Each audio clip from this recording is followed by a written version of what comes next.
Yo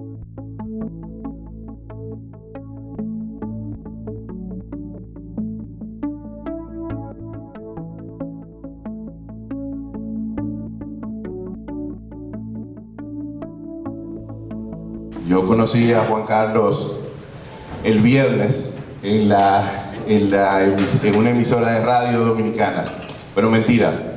Yo conocí a Juan Carlos en Buenos Aires, en Madrid, en YouTube, sobre todo en YouTube, en Twitter, en Instagram, en Facebook.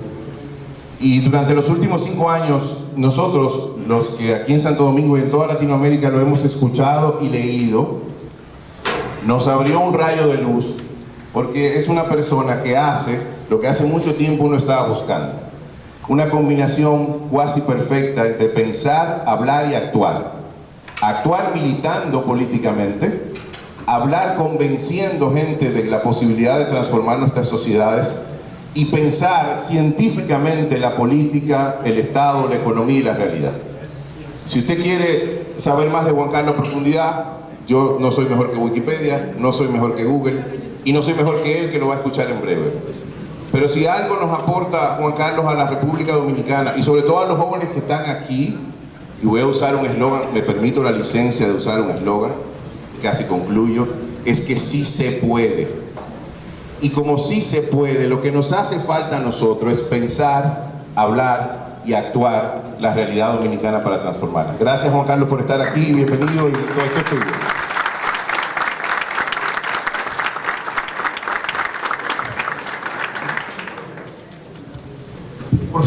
Por fin estoy en República Dominicana. ¿Cuánto tiempo esperando poder compartir con ustedes? Muchas gracias, Carlos, muchas gracias, Maribel, muchas gracias, la vicedecana, muchas gracias a la universidad. Yo, al fin y al cabo, soy lo subamos más, así.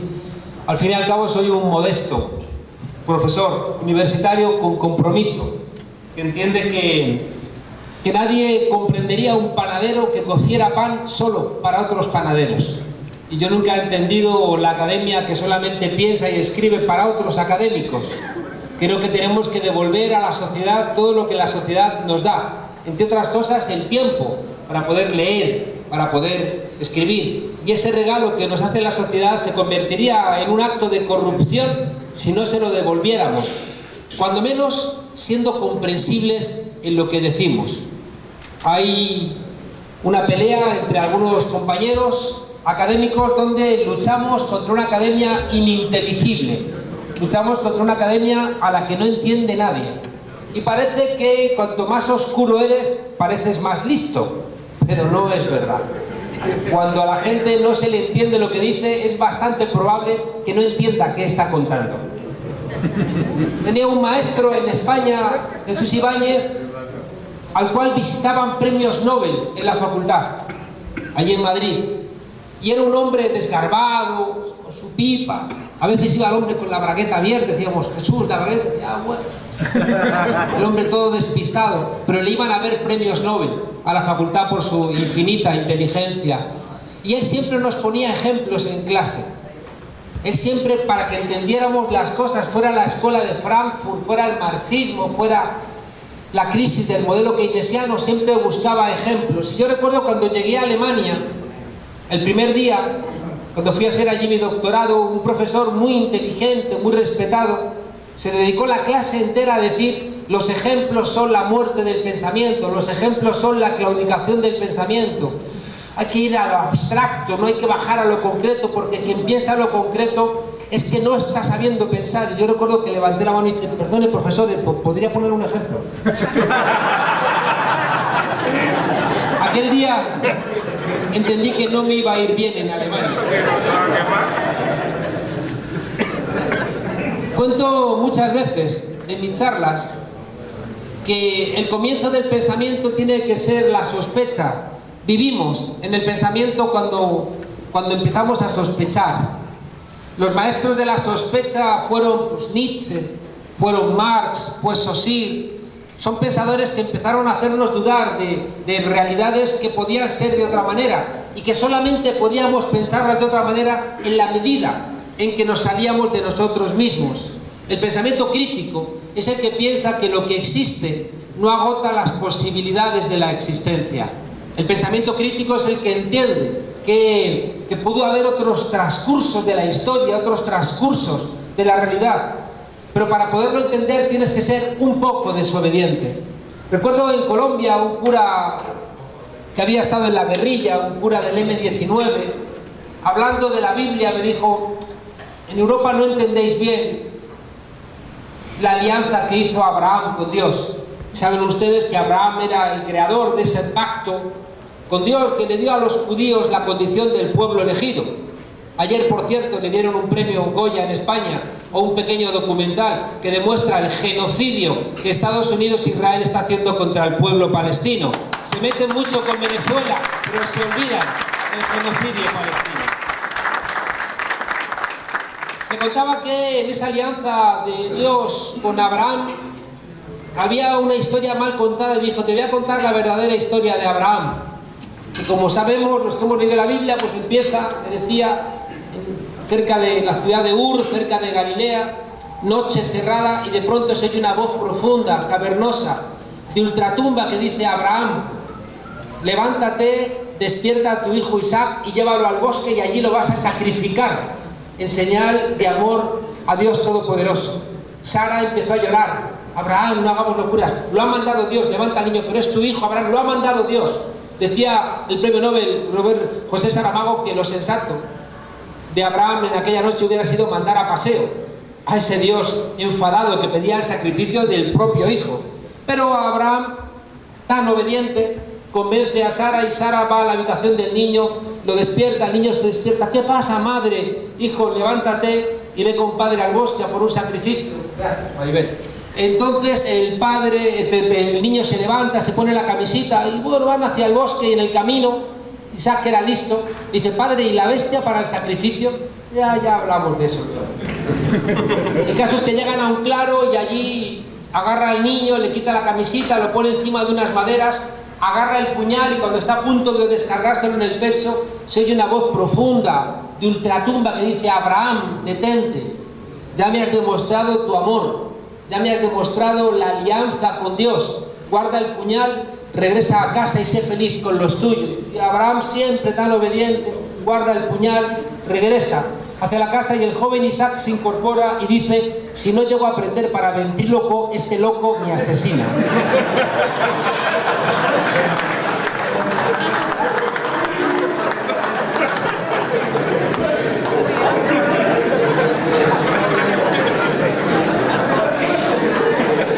La verdad es que escuchando a este cura,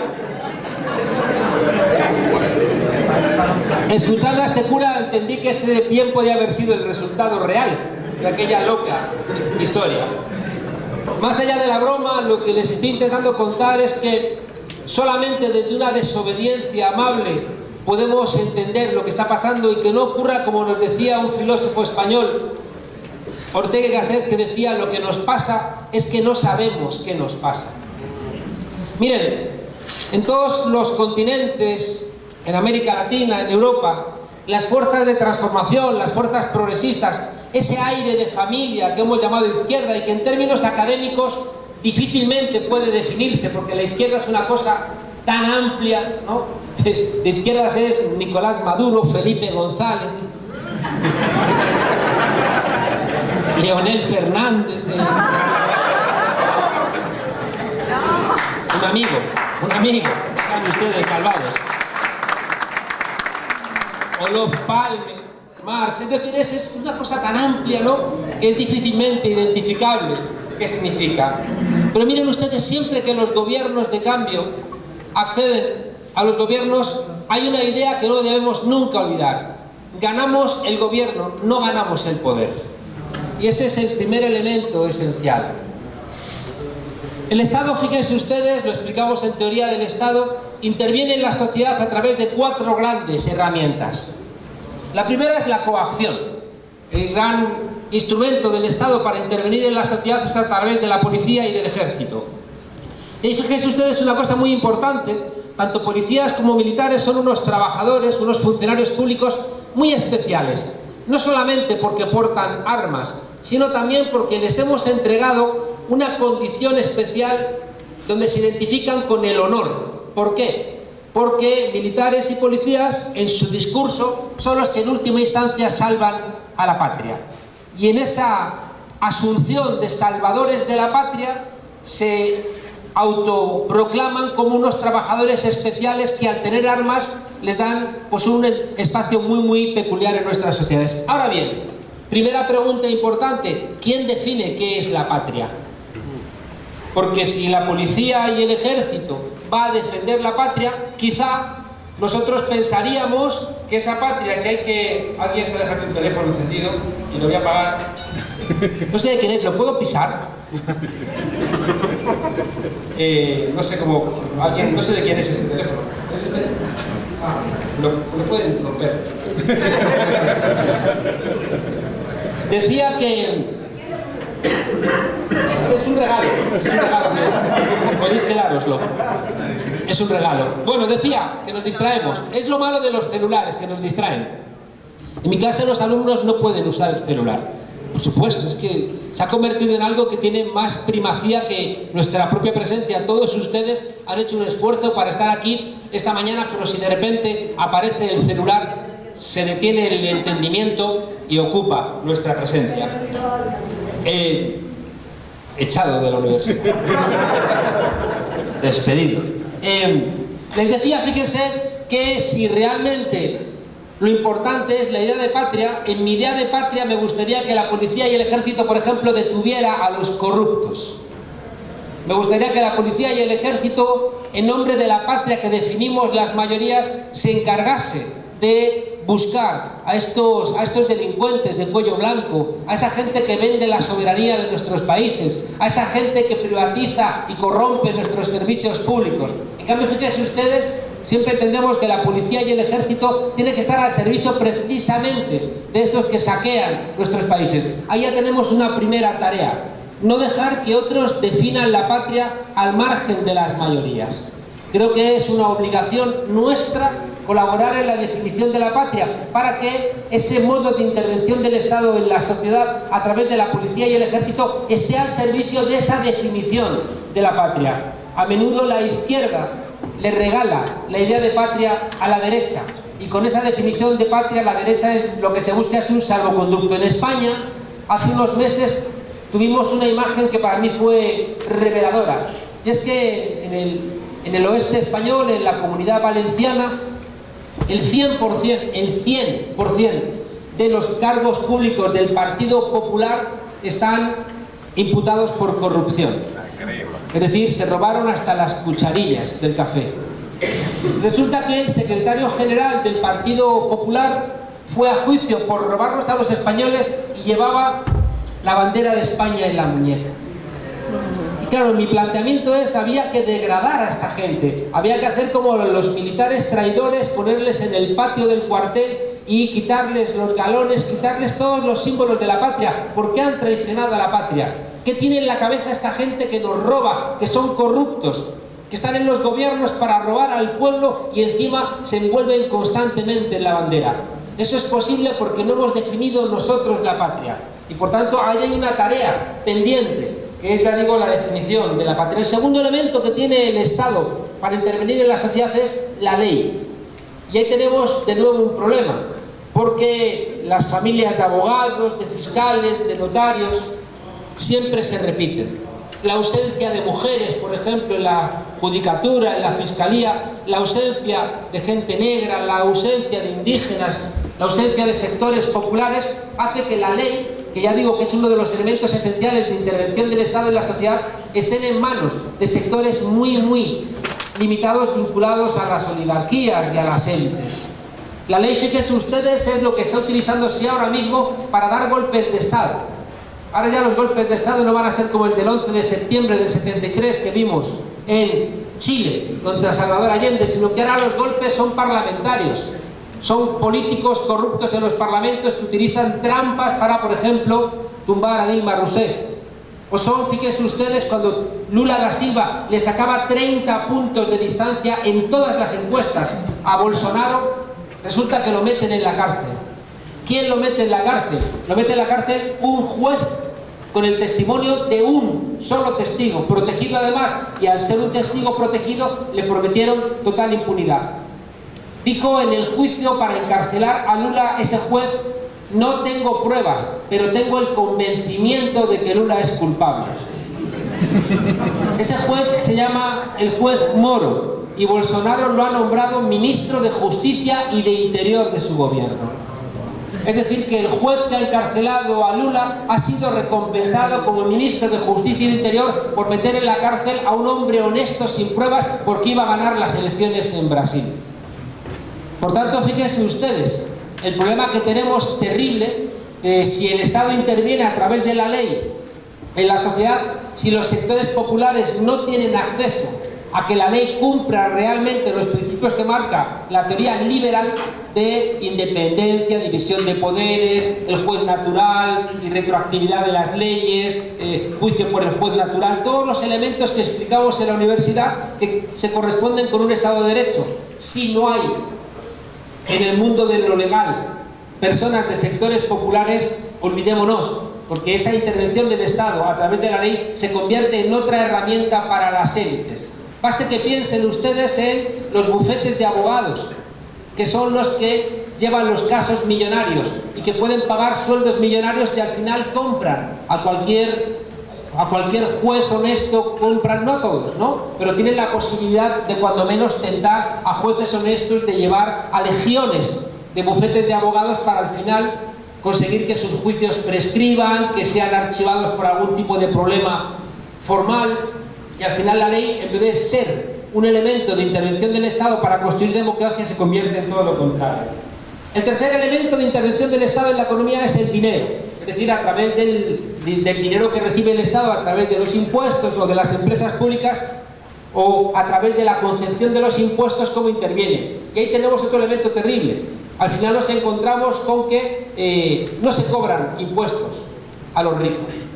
Un profesor holandés contaba hace un par de semanas en el Foro Económico Mundial de Davos que ya basta de engañarnos, ya basta de llevar a Davos, a Suiza, al cantante Bono o hacer discursos como muy hermosos sobre la solidaridad.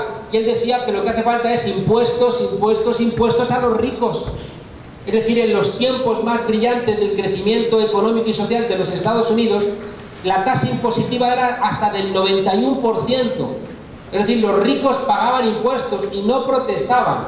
En cambio ahora hay como toda una construcción de que pagar impuestos es robarte la libertad, pero si no se pagan impuestos, ¿de dónde va a salir la sanidad pública? ¿De dónde va a salir la educación pública? ¿De dónde van a salir los recursos? Ayer estuve en un barrio. Siempre que vengo a América Latina pido ir a los barrios para que no se me olvide cómo viven las mayorías en este continente, porque si no me llevan del aeropuerto al hotel, del hotel a esta preciosa biblioteca, de la biblioteca a un restaurante donde se come rico, del restaurante al hotel otra vez, del hotel a un restaurante por la noche, y digo, no, pero si Santo Domingo es maravilloso, aquello parece Nueva York,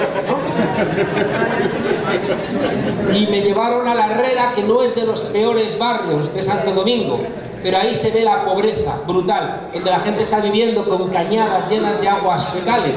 Por tanto, Santo Domingo, que en mi país se le conoce por el turismo y se le conoce por sus playas paradisíacas, algunos cuando venimos a Santo Domingo nos encanta esa hermosura de este país, pero no nos olvidamos de los pobres que viven en los barrios, que son los que tienen que estar en nuestra conciencia.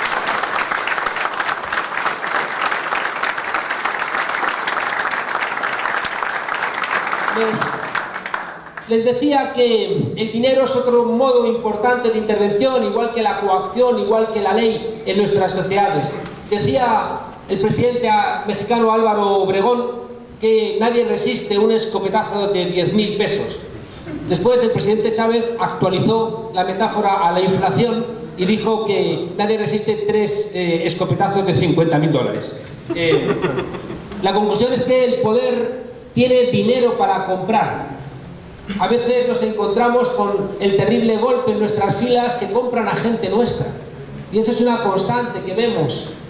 Si uno mira libros hermosos como el de Omar Cabezas, La montaña es algo más que una inmensa estepa verde, ¿no? De los momentos más brillantes, hoy no son brillantes, del sandinismo, los momentos en donde estaban haciendo una pelea, ¿no?, contra la dictadura de Somoza, y ahí él cuenta, Omar Cabezas, en ese libro, La montaña es algo más que una inmensa estepa verde, o en La canción de amor para los hombres, él cuenta que no había nada más doloroso que cuando de repente abandonaba a un compañero.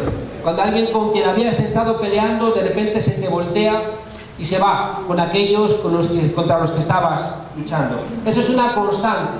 Es una constante porque los que tienen dinero pueden hacer este tipo de cosas. ¿Por qué las hacen? Porque también, como les decía antes, cuando tienen que intervenir, por ejemplo, impositivamente, no van a cobrar grandes impuestos a las multinacionales, van a permitir ingenierías fiscales para que estas grandes empresas que hacen su riqueza aquí no paguen impuestos aquí, para que no generen puestos de trabajo, es decir, para que el dinero llame al dinero. El último elemento de la intervención del Estado en la sociedad es a través del conocimiento. Y esto es muy relevante porque el conocimiento no se ve. Es muy difícil pensar el pensamiento. Es muy difícil darnos cuenta de que a veces en el propio lenguaje están las trampas que nos encadenan. Es muy difícil ver... Me contaban en Venezuela, me contaba un historiador, el profesor Acosta, que en tiempos de la colonia había un cura español que convenció a los indígenas de que en Viernes Santo no se comieran un cerdo, ¿cómo lo llaman ustedes aquí? Un puerco. Que no se comieran un puerco porque a Dios no le gustaba que en Viernes Santo se comieran un puerco, y que se comieran un chigüire, que es un roedor de allí, que a ellos qué más les daba. Después de convencerles a los indios, pues siguió bautizándoles porque tampoco a su Dios le gustaba que se llamaran Guaycaipuro, ni Cuauhtémoc, ni Malinche, ni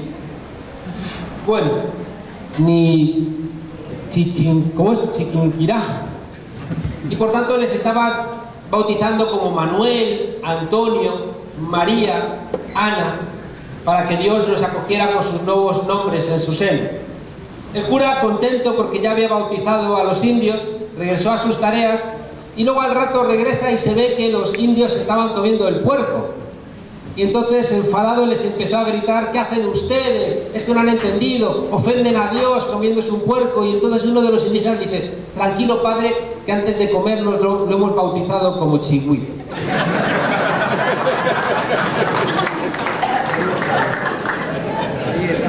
Hay quien pone los nombres manda. Quien pone los nombres manda. En Estados Unidos se asesina a gente. Fíjense ustedes que lo que se intenta hacer ahora mismo con Venezuela es idéntico a lo que hicieron en Libia.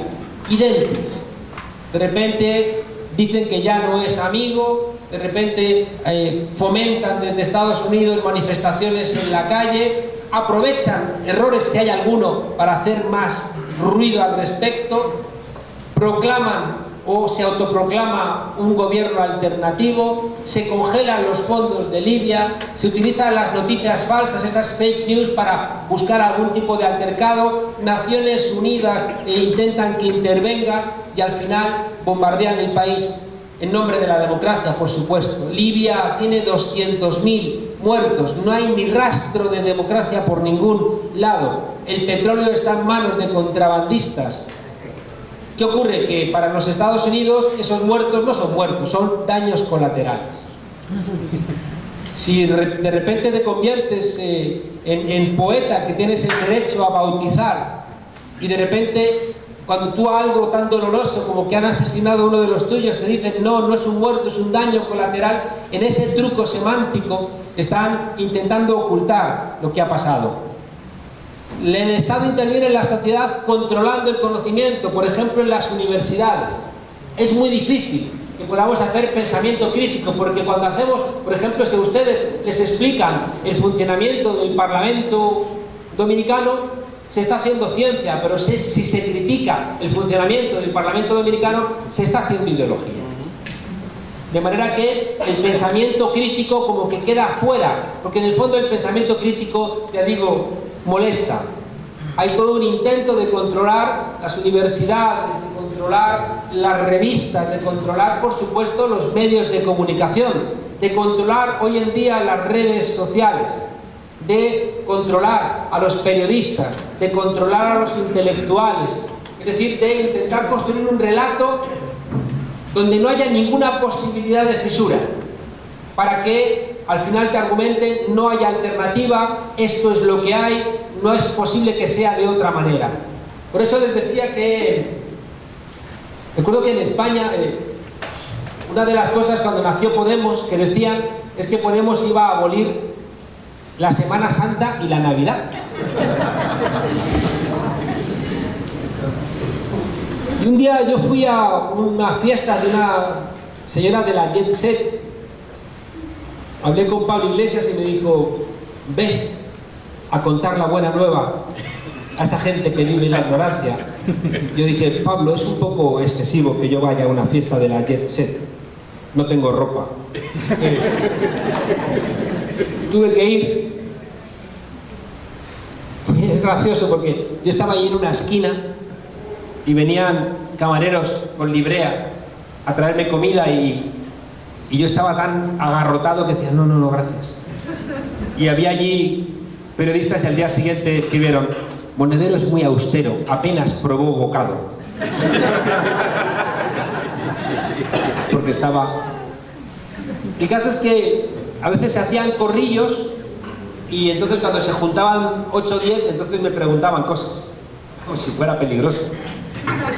El caso es que en un corrillo una señora que tenía estudios superiores me dijo: bueno, pues ya que está usted aquí voy a hacer una pregunta. Digo: lo que usted quiera. Y me dice: ¿es verdad que van a abolir ustedes la Navidad? Y recuerdo que le dije: mire señora, mientras que el niño Jesús siga demostrando buen comportamiento, no está en nuestros planes tamaña afrenta. Vino la anfitriona y dice: no os metáis con mi invitado. Y dice la señora esa que tenía estudios superiores: deja de defendernos, que te van a quitar esta casa. La casa de reconocer que estaba bastante bien.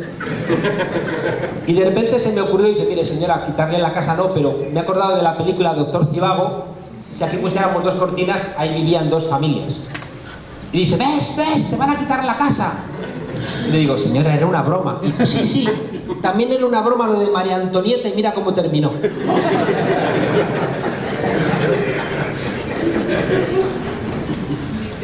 Una vez más allá de la broma, el control del conocimiento es una de las ideas clave que quería compartir con ustedes para explicar las dificultades de una práctica alternativa. Porque en tanto en cuanto tengamos dificultades para hacer un pensamiento alternativo, es muy difícil que tengamos una praxis alternativa. Miren, madre mía, no he empezado. Miren, rápidamente, hay una serie de elementos en el Estado que dificultan mucho al pensamiento crítico y a la práctica crítica poder pelear políticamente. Uno de ellos tiene que ver con la representación. Todos ustedes saben que es mucho más fácil ser diputado siendo blanco que negro. Es mucho más fácil ser diputado siendo hombre que mujer. Es mucho más fácil ser diputado siendo profesor, abogado o empresario que siendo campesino o siendo taxista. Ahí, fíjense ustedes, hay una serie de elementos que dificultan profundamente que las mayorías puedan acceder a cargos de responsabilidad. Es muy difícil porque la representación política está pensada para que sea más fácil que estén unos y no otros en los cargos de representación. Pero esto, fíjense ustedes, se reproduce después a la interna de los propios gobiernos. Es mucho más fácil que una mujer esté en un ministerio de salud o de servicios sociales a que sea canciller, por ejemplo.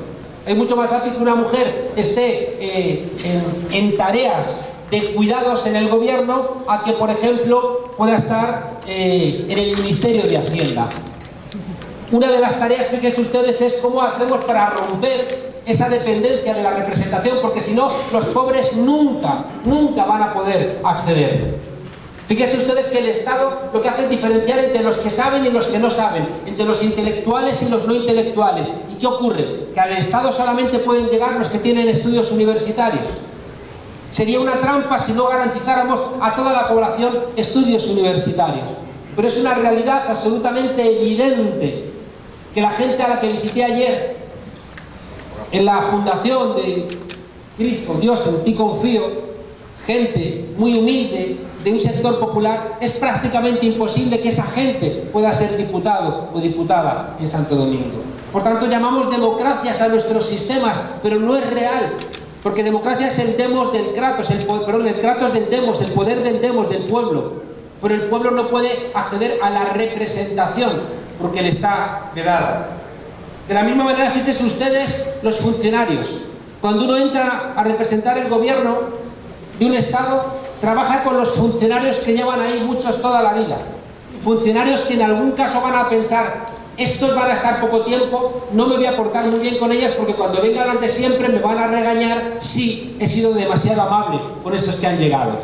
Y a menudo nos encontramos, lo hemos vivido en España, que no siempre cuentas con el apoyo de los funcionarios cuando ocupas un ayuntamiento, cuando ganas un municipio, cuando ganas espacios de poder. Porque los funcionarios han estado colocados ahí por los partidos históricos del poder.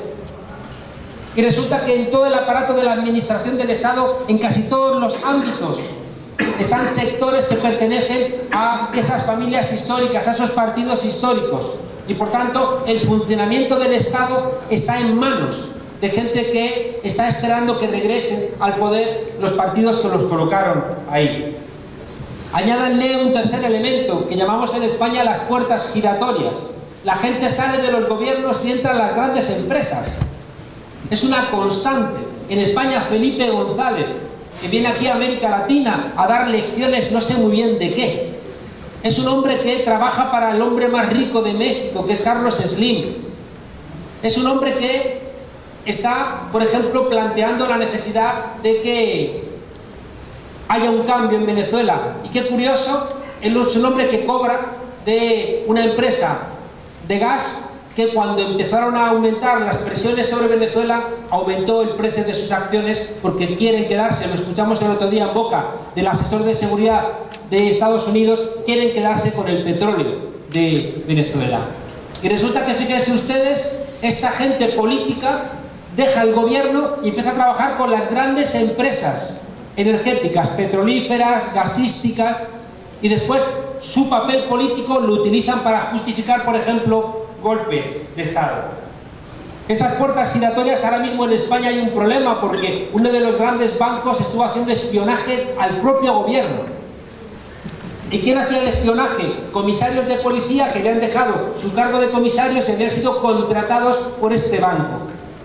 Al final, fíjense ustedes, esas puertas giratorias implican que estamos siendo siempre rehenes de los que tienen el aparato del Estado y los que tienen también el poder fuera del Estado, en la sociedad. Seguramente ustedes van a preguntarse muchas veces por qué es tan complicado ahora pelear contra los que defienden el privilegio de las minorías. Decía Jesús Ibáñez, este maestro, cuando nos estaba contando a Nietzsche, saben ustedes que Nietzsche era el que planteaba aquella frase de Dios ha muerto, que estaba explicando cómo Dios ya no estaba en las explicaciones sociales con la misma fuerza que, por ejemplo, en el siglo XVIII o anteriormente. Pero Jesús Ibáñez nos decía, cuidado que Dios es más peligroso muerto que vivo, porque vivo por lo menos se le ve venir. Hay muchos elementos de poder que si los das por inexistentes no los ves. Y uno de los problemas centrales que tiene que ver con lo que les he dicho, que es la idea principal que quiero compartir con ustedes, que tiene que ver con el conocimiento, estamos luchando contra un sentido común. No estamos luchando contra un modo de producción, como siempre ha luchado la izquierda respecto del capitalismo. Se está luchando contra un sentido común. Un sentido común que nos dice que todos los que estamos en esta sala y toda la gente que nos está escuchando, tenemos que vivir nuestra vida como si fuéramos empresarios de nosotros mismos. Vamos a la universidad para aprender invirtiendo en nosotros mismos para ser luego más competitivos en la lucha allá afuera por el mercado laboral. Fíjense, y esto es esencial, y nunca ha sido así en la historia, Hoy prácticamente todo se ha convertido en una mercancía.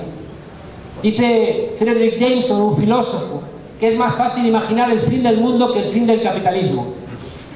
Y tiene razón, porque hoy todo, comer, beber, vestirnos, habitar, tener agua, aprender, el sexo, el deporte, todo es una mercancía, absolutamente todo.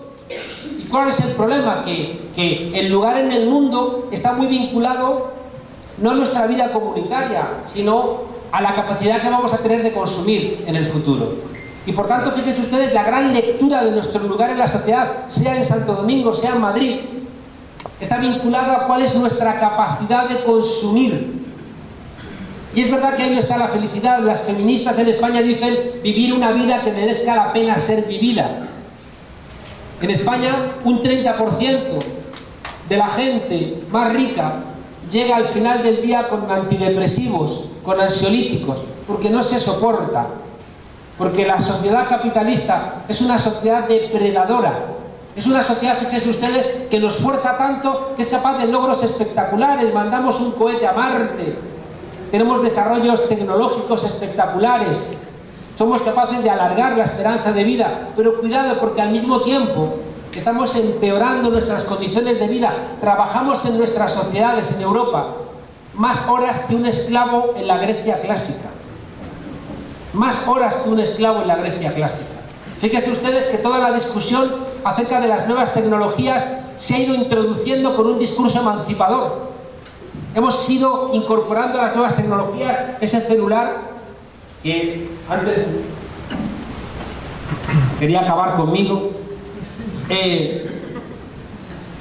Internet, las redes, lo que están haciendo es que trabajemos más, que trabajemos en casa, que trabajemos por la noche, que estemos 24 horas online, y simplemente es para aquello que antes era una jornada laboral, ahora se convierta en una jornada ininterrumpida. Fíjese que al ser todo una mercancía, los valores con los cuales construimos nuestra realidad son valores individualistas. Hemos ido interiorizando una serie de valores que son contrarios a lo que es la vida, porque es lo que nos alegra vitalmente. Tener mucho, tener lo suficiente es necesario, claro que es necesario, pero fíjense ustedes que las cosas que te alegran la vida, la amistad, la confianza, el amor, el cuidado, ¿qué es lo que hace que estemos dispuestos para trabajar en el modelo capitalista? Lo contaba Marx. Decía Marx que el capitalismo nos usa como mercancías, pero ¿quién nos produce a nosotros como seres humanos? Las familias. Y resulta que las familias que nos producen sobre un presupuesto de amor, nuestros padres y nuestras madres no nos cuidan como una inversión mercantil, no nos tratan como si fuéramos mercancías. En cambio, cuando ya hemos crecido y estamos dispuestos para incorporarnos a ese mundo laboral, esa familia que nos ha construido sobre la base del amor nos entrega para que nos depreden en jornadas laborales que nos rompen la posibilidad de vivir. Fíjense ustedes que incluso para realizarnos personalmente, ahora la idea es realizarnos laboralmente. Y ya estudias y te estás gastando el dinero, y después de estudiar es un máster, y siempre estudiando, pagando y pagando para trabajar. Fíjese que esta hegemonía de los valores individuales a veces se nos cuela en sitios raros. Ustedes han visto aquí en Dominicana documentales del National Geographic, donde constantemente el grande se come al chico, donde constantemente se justifica que esto es una jungla, esto es la selva, donde el grande tiene derecho a comerse al chico. Y se justifica que el hombre es homo homini lupus, el hombre es un lobo para el hombre. Y donde se justifica que tenemos que estar todos peleando. Por eso les decía antes que esa idea central del modelo neoliberal es que seamos empresarios de nosotros mismos. Y si yo soy una empresa, estoy compitiendo con las demás empresas, porque las empresas no pueden ser amables con las demás empresas porque desaparecen. Pero los seres humanos no somos empresas, en cambio el discurso es ese. Pero va en contra de la propia naturaleza humana. Somos el animal más desvalido, sobrevivimos porque nos cuidan de niños, nos cuidan de viejos, nos cuidan de enfermos, y siempre las mujeres, por cierto. Todos ustedes han visto documentales del National Geographic donde la yegua pare a un potrillo y el potrillo se levanta y se va a dar una vuelta a los minutos, o la jirafa, mamá jirafa, pare a la jirafita y la jirafita estira esas patitas que parece que se van a quebrar y se va a dar una vuelta. En cambio nosotros necesitamos el cuidado de nuestros padres hasta los 30 años.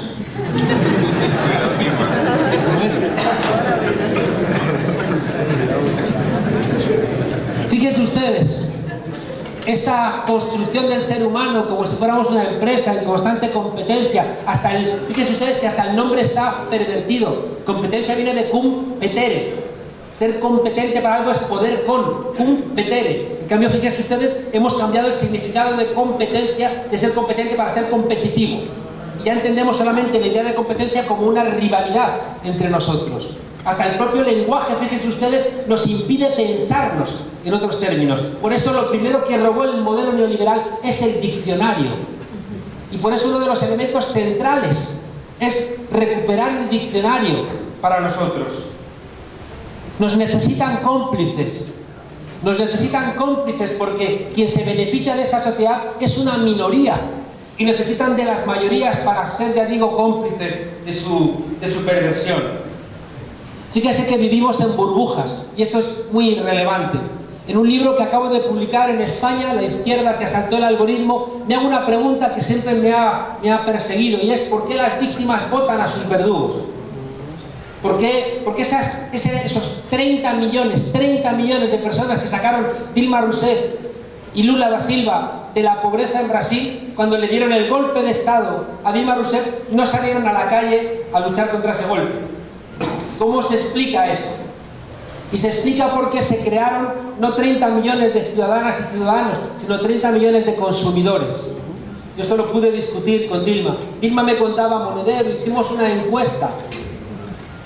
Hizo una fundación, una encuesta a la gente que había pasado de ser de los sectores pobres a ser clases medias bajas.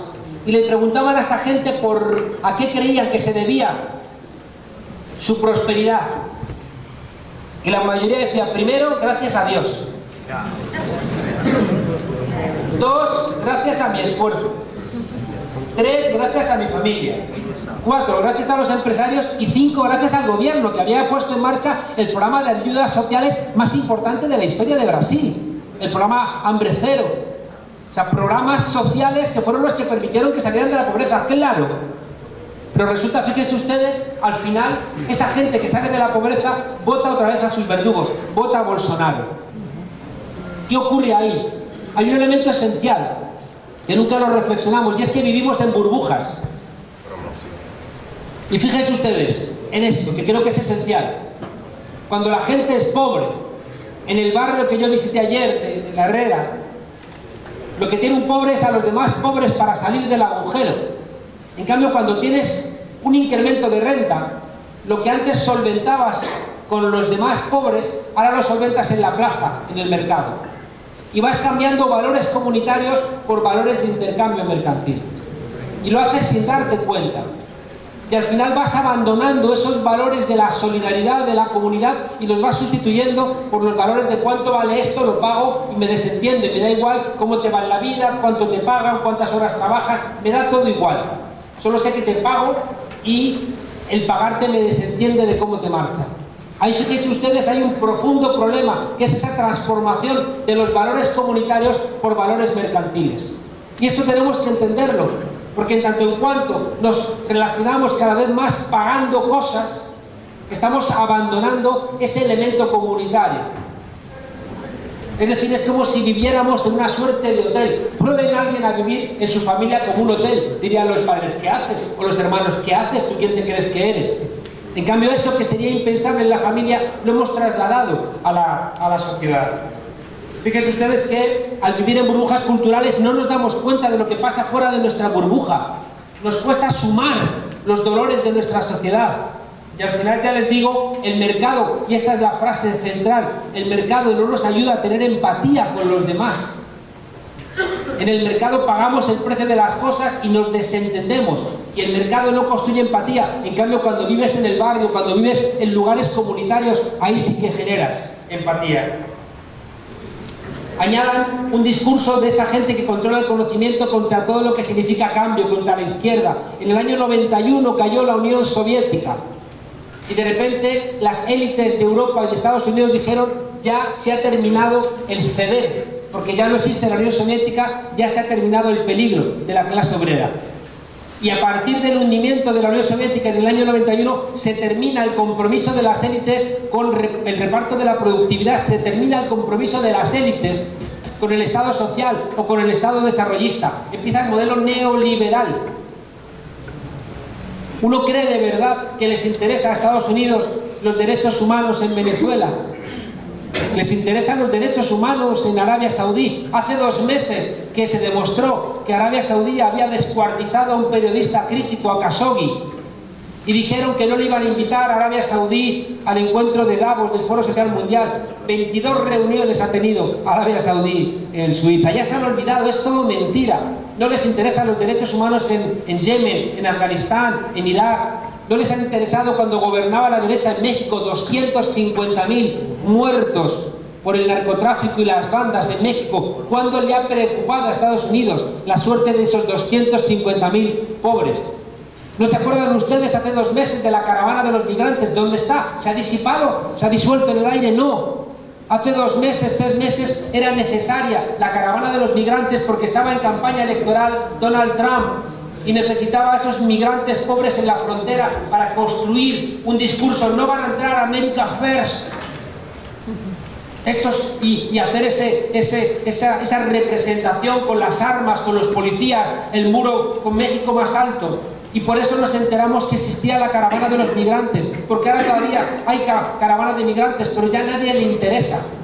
Ahora les interesa señalar a Venezuela por esa construcción, ya digo, de odio, que detrás lo único que tiene es quedarse con el petróleo. Igual que se inventaron que había armas de destrucción masiva en Irak, que no las había, para quedarse con el petróleo, y en Libia. En cambio, fíjense ustedes que es lo relevante. En ese discurso de antiizquierda, una parte de la gente honesta, progresista, termina comprándolo. Y si Lula está en la cárcel, dicen, algo habrá hecho. Y no saben que está en la cárcel porque el juez que lo metió en la cárcel hoy es recompensado por meterlo en la cárcel siendo ministro de Justicia y de Interior. Miren, estamos fragmentados, confundidos, asustados y resignados. Estamos estas 4 cosas: fragmentados, confundidos. Fragmentados es evidente. Ayer tuve una reunión con partidos y les decía con sinceridad, todos queremos ser o preferimos ser cabeza de ratón antes que cola de león. 30 partidos de izquierda. Dices, ¿hacen falta tantos? En España, lo decimos con broma, en China había un partido maoísta, en España hay 5. A ver, hay algo que no entiendo, ¿no? Hay algo que se me escapa. Estamos fragmentados, estamos confundidos. Estamos confundidos porque con las armas melladas del pensamiento, que diría el Che, no podemos interpretar nuestro nuevo mundo. Y a veces somos perezosos. A veces queremos seguir interpretando el mundo con las armas melladas de las antiguas lecturas. Y no. Porque he llamado a mi último libro La izquierda que asaltó el algoritmo.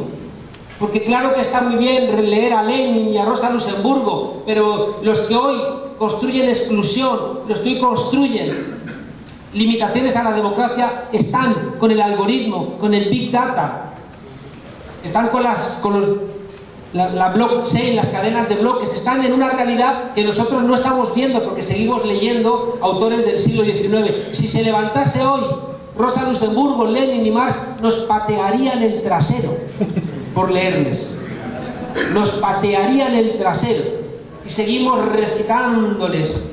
Decía Ludovico Silva, un filósofo venezolano, perdón por citar a Venezuela, está prohibido. Ludovico Silva decía que si los loros fueran marxistas, serían marxistas ortodoxos. No somos loros. Fragmentados, confundidos, asustados porque nos meten constantemente miedo. En un mundo donde todo es una mercancía, no vamos a ser rentables en todo. No vamos a ser rentables en todos los mercados. Y eso nos genera miedo. Cumples 50 años, te quedas sin empleo y dices, se me ha terminado la vida. ¿Quién me va a contratar? ¿Qué voy a hacer? Tenemos el miedo metido, ya digo, en los tuétanos. Y estamos resignados porque hemos interiorizado que no existe alternativa. Tenemos una tarea, amigas y amigos, que es organizar el desconcierto. Y al mismo tiempo tenemos que poner a trabajar el pesimismo. Tenemos razones para ser pesimistas por todo lo que les he contado, pero tenemos que ser pesimistas esperanzados. Decía Bertrand Russell que un optimista es un idiota simpático y un pesimista es un idiota antipático. Y no tenemos que ser idiotas. La solución nos la contó Gramsci, un pensador que renovó el marxismo en los años 30 y que dijo que frente al pesimismo de la inteligencia siempre hay que contraponer el optimismo de la voluntad. Siempre hay que contraponer el optimismo de la voluntad. No podemos ser rehenes de nuestras propias trampas intelectuales. Ayer un compañero, Dani, de Bien Común, recordaba una frase que contaba yo en el libro este de la izquierda que asaltó el algoritmo, que forma parte de una pelea constante que tengo allá donde voy. Ya basta de discursos pesimistas que solamente invitan a la resignación. Los discursos pesimistas que no abren vías de solución están trabajando para la reacción. Los discursos apocalípticos, negros, terribles, desesperanzados, que creen a quien los emite que le hace más inteligente, lo que le hace es un profundo conservador que está paralizando el cambio. Nos contaba este señor Jesús Ibáñez que el Cien Pies, aquí hay 100 pies, ¿verdad? ¿Se llama también 100 pies? Sí. Tienen 100. Les contaba que el 100 pies era como Fred Astaire de la naturaleza, se movía así por la selva con sus piececitos, ¿no? Con ese contoneo elegante. Y el sapo, que siempre se movía arrastrando el trasero, le tenía una profunda envidia. Y un día, para hacerle la vida imposible, el sapo le preguntó al 100 pies: oye, 100 pies, tú cuando te pones en marcha, ¿cuál es la primera patita con la que avanzas? Y el 100 pies, que no me había leído a mí, se quedó paralizado, incapaz de saber cuál es la primera patita. A veces nos hacemos trampas intelectuales que nos paralizan, cuando basta que pusiera cualquier patita en marcha para recuperar otra vez el movimiento. Voy a terminar contándoles un ejemplo que me gusta mucho y que aprendí de una novela maravillosa de Howard Fast que se llama Espartaco. Espartaco protagonizó el primer movimiento de esclavos contra lo que era la fuerza militar más potente de la época, que era el ejército romano, y los tuvieron en jaque durante un año. En la novela cuenta cómo fue la historia. En la decadente Roma se pusieron de moda las peleas de gladiadores. Y las peleas de gladiadores tienen una enorme siniestralidad laboral. Como moría tanta gente, fueron a buscar esclavos donde los hubiera, en las minas, y allí encuentran a Espartaco. Van a la mina y Espartaco, que era hijo y nieto de esclavos, le mira la dentadura y dicen: este vale, y se lo llevan. Y Espartaco está contento en la escuela de gladiadores de Léntulo porque vive mejor que en la mina. Va a poder pelear por su vida, mientras que allí sabía que estaba condenado a morir más temprano que tarde, le alimentan mejor, duerme más, está contento. Pero resulta que llega a la escuela de gladiadores de Léntulo alguien que nunca tenía que haber llegado, que es Craxio, un galo que había sido condenado a galeras porque se había levantado contra los romanos. Los romanos a los esclavos que se levantaban los crucificaban. Yo siempre digo que si en vez de crucificarlos los hubieran ejecutado en la silla eléctrica, tendríamos todos un problema porque llevaríamos colgando del cuello una silla eléctrica en vez de una cruz, con las dificultades que eso supondría. El caso es que a Craxio, en vez de crucificarle, le mandan a galeras porque se estaban levantando demasiados esclavos y era muy oneroso el costo de crucificar a tanta mano de obra. Y lo mandan a galeras, y la ley decía que nunca tenía que salir de galeras, pero como se ponen de moda las peleas de gladiadores, lo sacan de galeras y lo llevan a la escuela de gladiadores de Léntulo. Y un día Después de llegar, se da cuenta Craxio de que Espartaco tiene madera de líder, que es un líder natural. Y un día se acerca a él y le dice: Espartaco, yo una vez fui libre.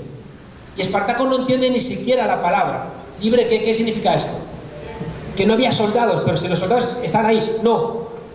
Luchamos contra ellos y los derrotamos, pero vendrían más soldados, los derrotamos, pero vendría una legión de Roma, la derrotamos. Y Espartaco, lleno de excitación, dice: ¿y entonces qué pasó? Dice que vivimos 3 meses en comuna, donde todo era de todos. Común viene de comunis, que es lo contrario de inmunis. Lo contrario de comunis es inmunis. Inmunis es lo que no te afecta y común es lo que te afecta.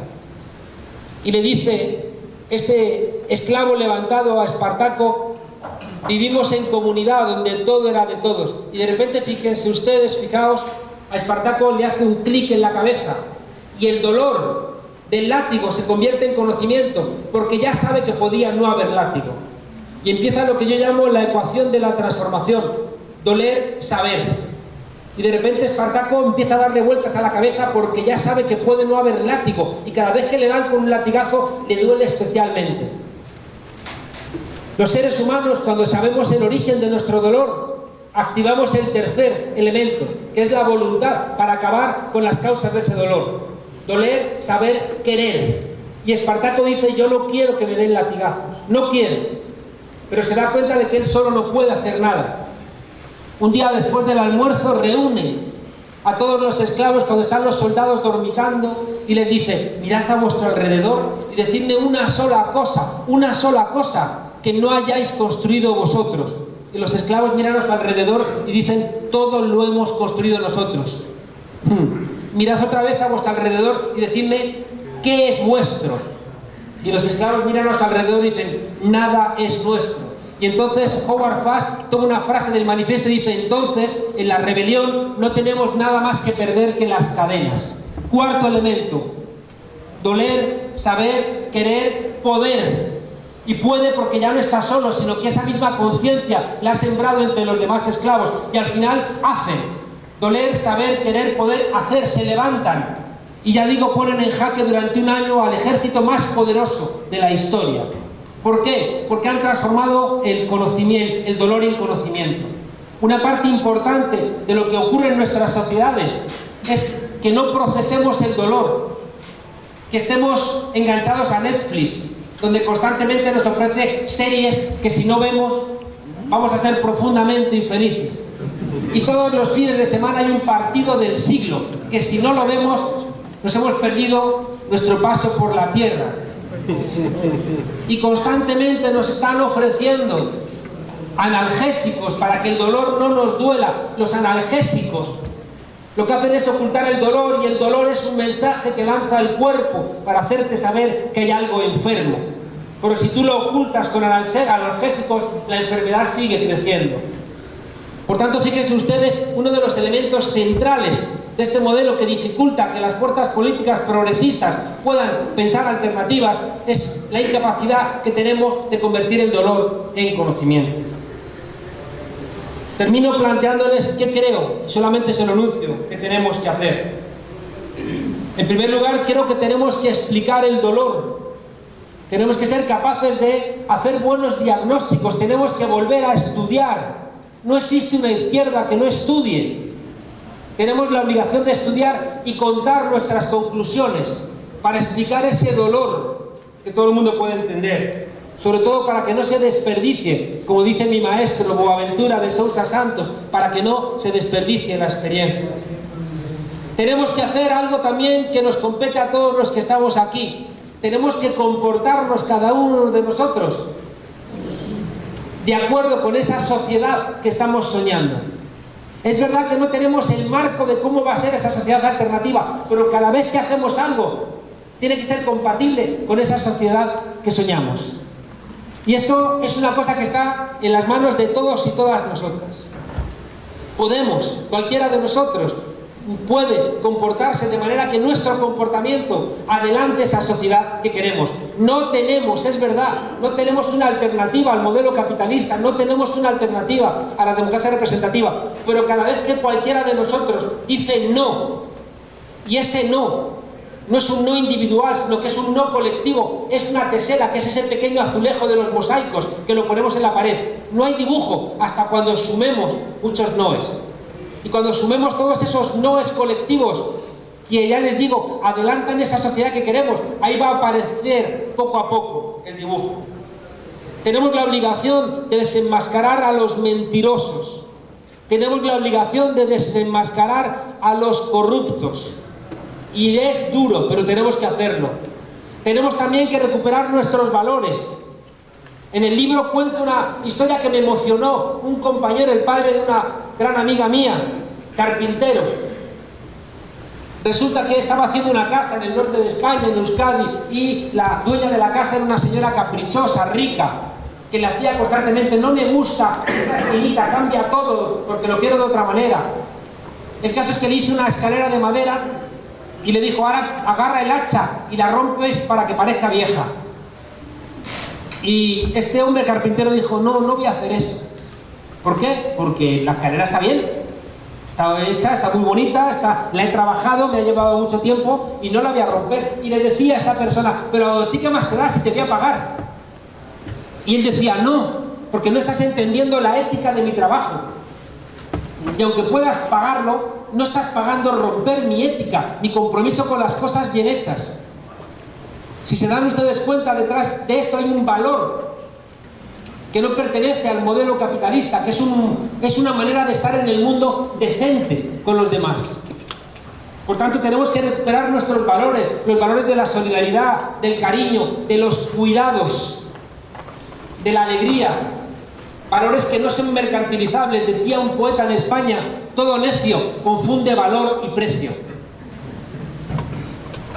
Nosotros somos los que reclamamos el valor de las cosas, mientras que el modelo capitalista reclama el precio de las cosas. Tenemos que mirar donde no hemos mirado, y hay un sitio espectacular, enorme, lleno de promesas transformadoras donde no hemos mirado, que son las mujeres. Las mujeres son el elemento revolucionario de nuestra sociedad.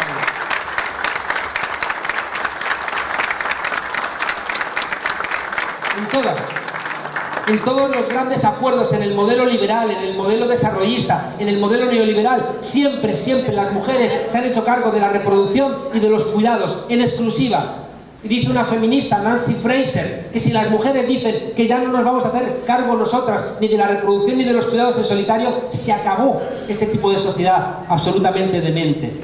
Por tanto, atentos al papel de las mujeres, atentos a ese espacio que tienen que construir, porque creo que está lleno de esperanza. Tenemos, como les decía antes, que oponer a todos los discursos pesimistas el optimismo de la voluntad. Hasta en la noche hay un rayo que la alumbra, y eso nos obliga a estar atentos. Decía un poeta, Pessoa: y si ya no puedo creer que nada sea verdadero, ¿por qué sigue viniendo cada noche la luz de la luna a batir la hierba? ¿Por qué en mitad de un vertedero sigo viendo belleza? Porque la hay. Y lo que tenemos es la obligación de identificar esa belleza, porque la belleza, fíjense ustedes, tiene que ver con las cosas que son más grandes que nosotros mismos. Cuando decía el Che Guevara que el principal valor de un revolucionario es el amor, no estaba diciendo ninguna tontería, porque cuando amas, decía Hegel, amar es dejar de ser para ser más. Cuando tú amas, estás multiplicándote. Amar no es esa ñoñería de las novelas, no. Amar es realmente respetar a los demás en la misma dignidad que reclamamos para nosotros mismos. Y en ese sentido, fíjense ustedes, creo que identificar la belleza de estar vivos se convierte en una herramienta de una fuerza enorme. Tenemos también, fíjense ustedes, que luchar por el Estado. Es verdad que les digo que tenemos que colarnos en las grietas, pero no podemos dejarles el Estado a la derecha. Lo que más miedo les ha dado en España de la aventura de Podemos es que dejáramos las calles, el movimiento de los indignados, y ocupáramos espacios de poder y les echáramos del gobierno, de los ayuntamientos, de los municipios, de las regiones. Eso es lo que les preocupa, porque hoy el gran negocio del capitalismo se hace desde el Estado. La corrupción, los rescates bancarios, las grandes obras, las grandes infraestructuras. Y si les dejamos el Estado, les estamos regalando la posibilidad de saquear nuestros países. Tenemos que luchar por el Estado, pero no podemos olvidar las calles. No hay ni un solo logro en España, ni uno solo que hayamos logrado ahora mismo solamente con nuestra presencia en el Parlamento, que es muy importante. En apenas 5 años Podemos ha tenido 5 millones de votos, 71 diputados y la posibilidad de sostener al gobierno de Sánchez ahora mismo. Y ahora, gracias a esos diputados y diputadas, estamos presionando para conseguir unos nuevos presupuestos con el aumento del salario mínimo más importante de la historia de la democracia en España, para frenar el precio de los alquileres, para actualizar las pensiones al índice de precios al consumo, para que haya dinero para los dependientes. Es decir, cosas contrarias a la marcha neoliberal de la Unión Europea. Pero ¿saben ustedes por qué las estamos logrando? Porque está la gente en la calle. No nos engañemos.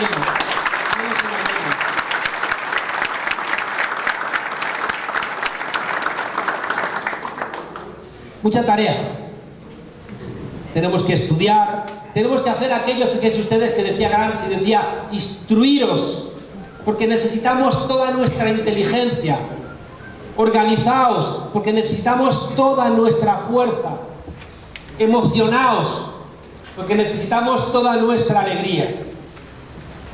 Les decía que no es fácil luchar, pero si entregamos la batalla antes de darla, creo que no nos lo perdonaríamos nunca.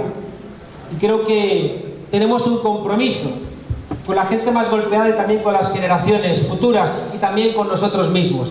No hay frase más idiota que esa que dice: el que a los 20 años no es de izquierda no tiene corazón, y el que sigue siendo a los 50 es que no tiene cabeza. Lo dicen cobardes que no soportan mirarse al espejo porque han renunciado a todos sus sueños.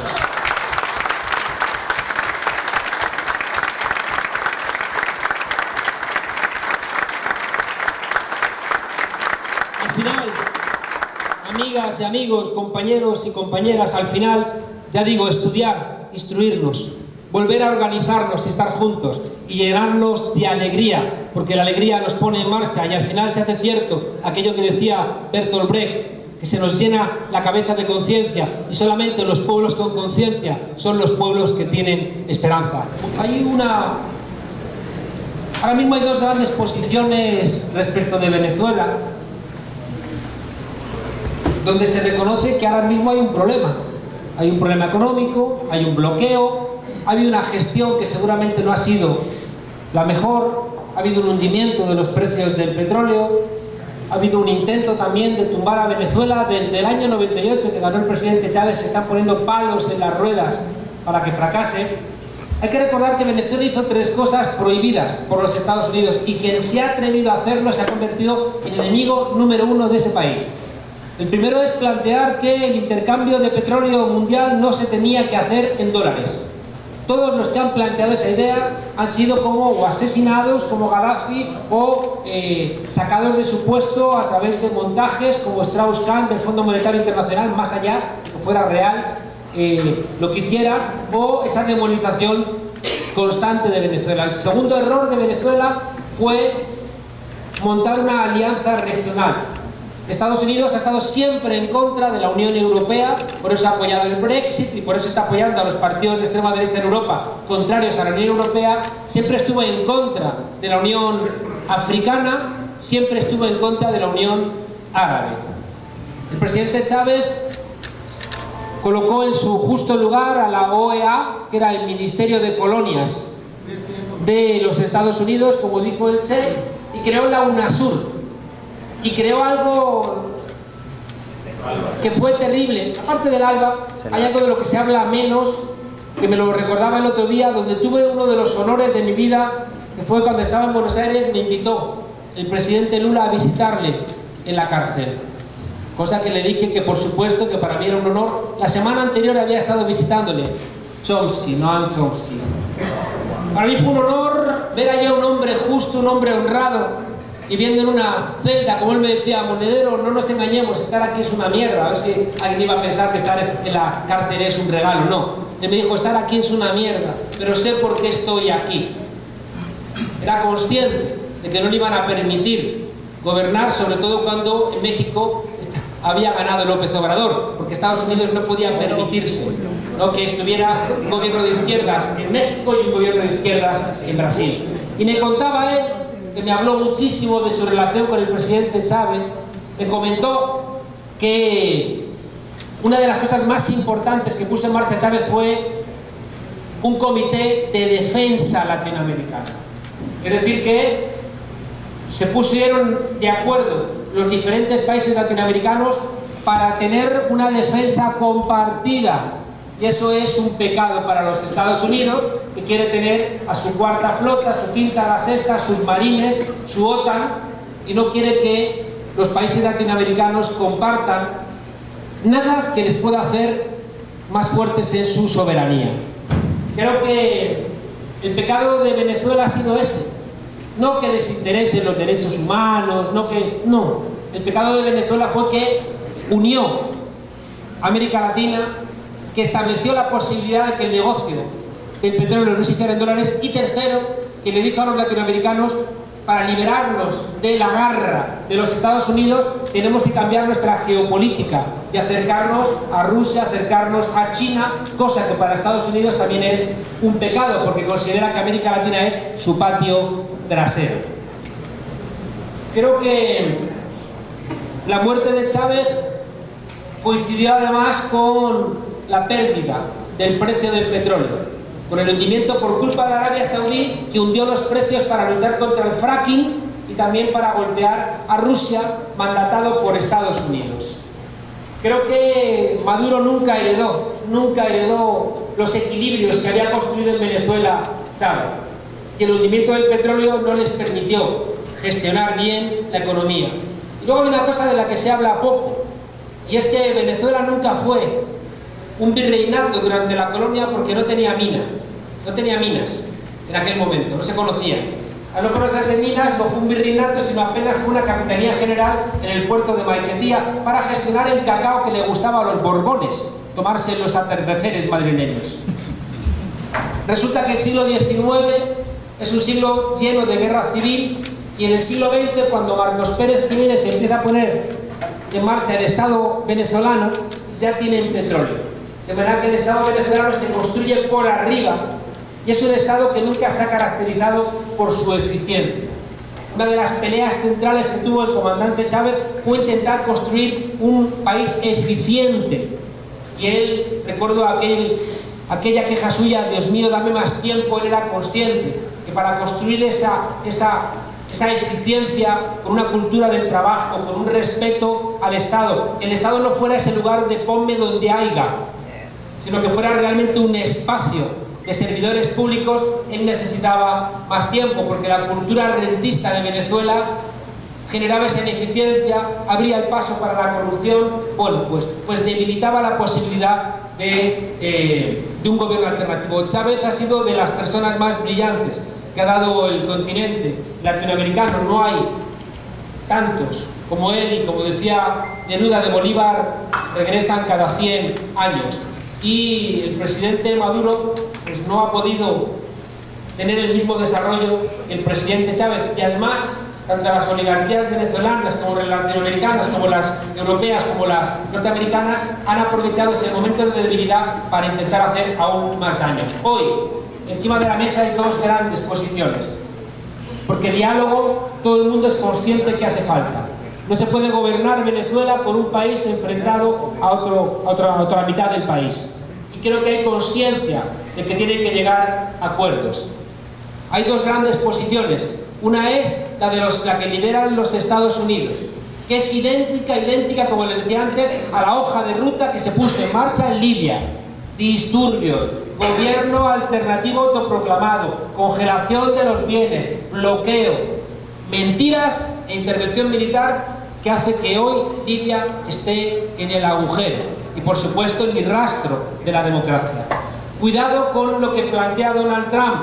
Hemos escuchado a Bolton amenazar, porque nos hemos enterado de lo que ha hecho Bolton, como una mera amenaza, cuando él se le ve en su documento lo de las 5.000 fuerzas colombianas que van a intervenir. Él es consciente que está enseñándolo, no nos engañemos, para que se cree ese discurso de cuidado, que van a invadir, cuidado con el miedo. Creo que cuando nombra a Elliot Abrams como su enviado especial en Venezuela, Elliot Abrams, condenado por el Irán Gate por intercambiar droga por armas para la contra en Nicaragua. Elliot Abrams, el responsable de los escuadrones de la muerte en El Salvador. Elliot Abrams, un psicópata asesino, es el nombre que escoge Donald Trump para solventar la crisis de Venezuela.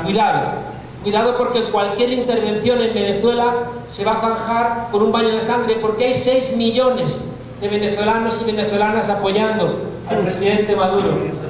Está el ejército apoyando al presidente Maduro.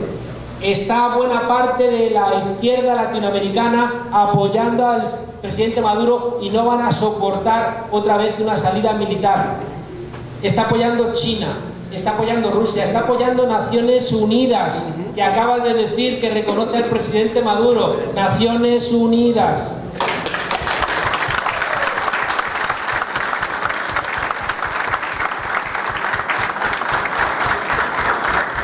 ¿Esto significa que no hay problemas en Venezuela? Por supuesto que no. Hay problemas y graves y tienen que solventarlos. Y creo que la única manera de solventarlos es dialogando. No puede construirse una solución a los múltiples problemas que hay en Venezuela con dos elementos centrales del sistema político venezolano enfrentados entre sí: la Asamblea, que no reconoce a la Presidencia, y la Presidencia, que no reconoce a la Asamblea. Y por eso decía que frente al bando de los que no hacen nada más que tocar tambores de guerra y que han sembrado caos y muerte en Siria, en Yemen, en Afganistán, en Irak, está el Papa Francisco, está Andrés Manuel López Obrador, está el gobierno de Uruguay, está el expresidente Rodríguez Zapatero diciendo diálogo, diálogo, diálogo. Y nuestra obligación como demócratas es hacer todo lo posible para desterrar cualquier posibilidad de una intervención militar y también decirle al continente latinoamericano que hace falta diálogo, diálogo, diálogo.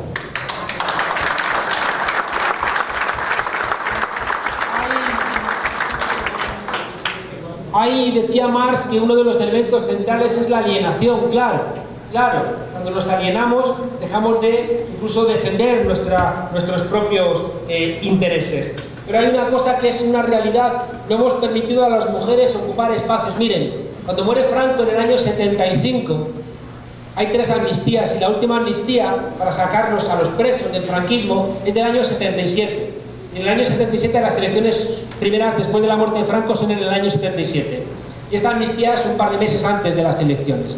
Salen presos con delitos de sangre, que habían estado en la lucha armada contra Franco. ¿Saben ustedes quién se queda en la cárcel? Las personas que habían protagonizado las principales manifestaciones a favor de la amnistía. Las mujeres.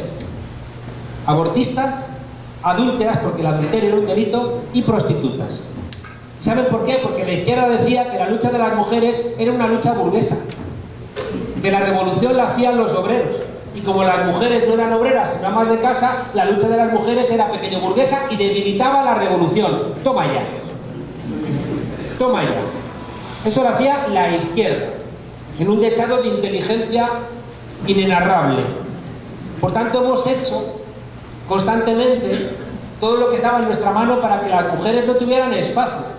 Y luego nos quejamos de que hayan intentado buscar salidas en el ámbito de la vanidad.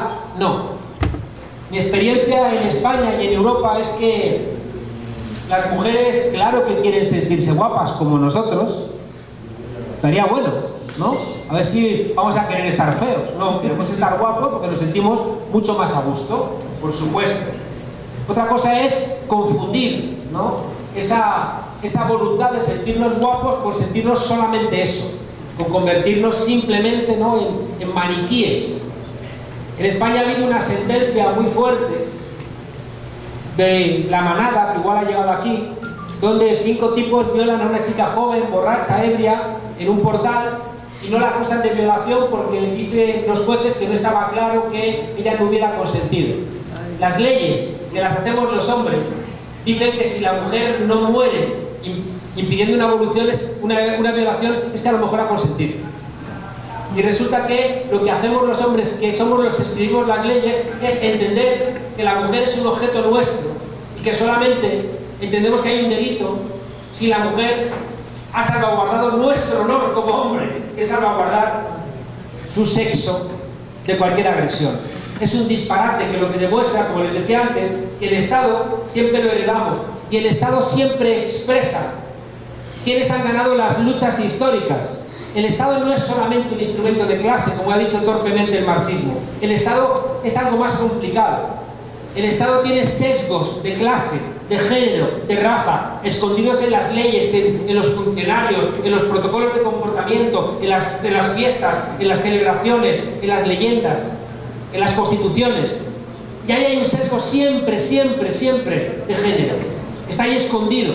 Qué difícil es para una mujer obtener un cargo de diputada, un cargo de presidenta del gobierno, un cargo de ministra de Asuntos Exteriores, un cargo en la Hacienda, un cargo de presidenta del Banco Central de República Dominicana. Qué difícil. Yo creo que no deberíamos ser justos, o sea, no somos justos cuando a las mujeres que les impedimos constantemente que desarrollen su espacio, es muy injusto que digamos que son rehenes de la vanidad, porque creo que no es correcto. Nunca, y esto engarzo con la pregunta del otro compañero, el Estado en todos nuestros países tiene un sesgo de género, tiene un sesgo de clase, porque siempre han ganado la lucha los hombres contra las mujeres. Cuando una mujer era violada en el matrimonio, iba a la policía. ¿Qué le decía el policía en España o en República Dominicana? Anda, anda, anda, entiéndete con tu marido. Porque no había violación dentro del matrimonio, porque la mujer es una pertenencia del hombre. Y en esa lucha, ¿quién ganaban? Los hombres frente a las mujeres. Claro, igual que han ganado la lucha históricamente los ricos contra los pobres, o los empresarios contra los trabajadores. A veces hay equilibrios, pero la lucha la han ganado ellos, y por eso hay un sesgo de clase. Y por eso también hay un sesgo de raza, porque han ganado siempre los blancos contra los negros, o los blancos contra los indígenas. Y esos sesgos de raza, de clase y de género están ahí. Y operan constantemente para impedir que un pobre, que un negro, que una mujer ocupen puestos de representación.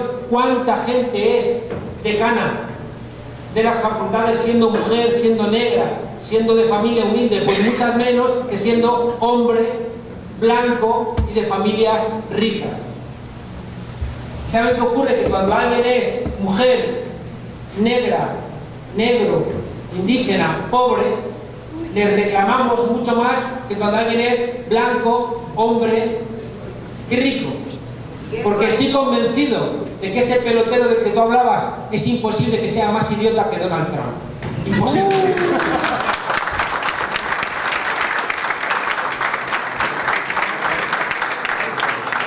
Y con todos los errores que cometiera el pelotero, si él tiene la capacidad de rodearse de gente que sepa, no tienes por qué saber tú todo. Puede haber asesores que sean ellos los que te informen. Es decir, no es verdad que tengas que ser profesor universitario para tener un puesto. Al revés, es más fácil que tengas una sensibilidad para los que son de tu género, de tu clase y de tu raza. Por tanto, cuidado ¿no? con estas demonizaciones que nunca las hacemos con los hombres. Yo conozco tantos políticos que son descerebrados, tantos, que hacen tanto daño a los pueblos, que generan guerras, que roban. Y claro, como son hombres, no decimos, ¿tú con quién te has acostado para llegar ahí? Que tendríamos que hacer esa misma pregunta, pero una mujer sí lo hacemos constantemente. Creo que lo importante es la capacidad de rodearte de un buen equipo.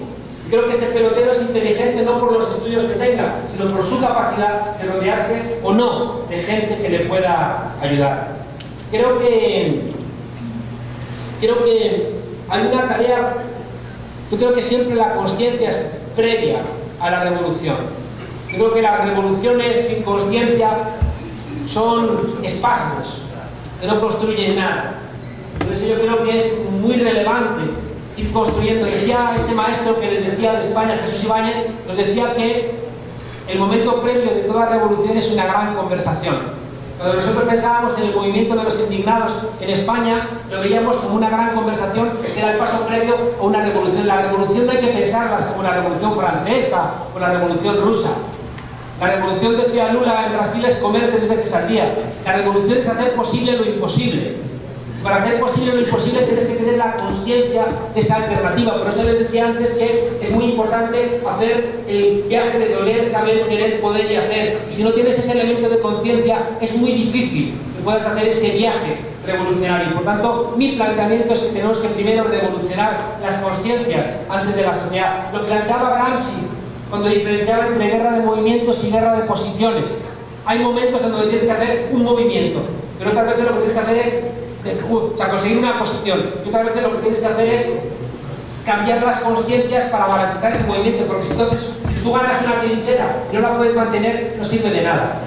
Por eso él planteaba, frente al marxismo, la importancia de construir un nuevo sentido común, porque cuando se construye ese nuevo sentido común, la revolución está mucho más cerca.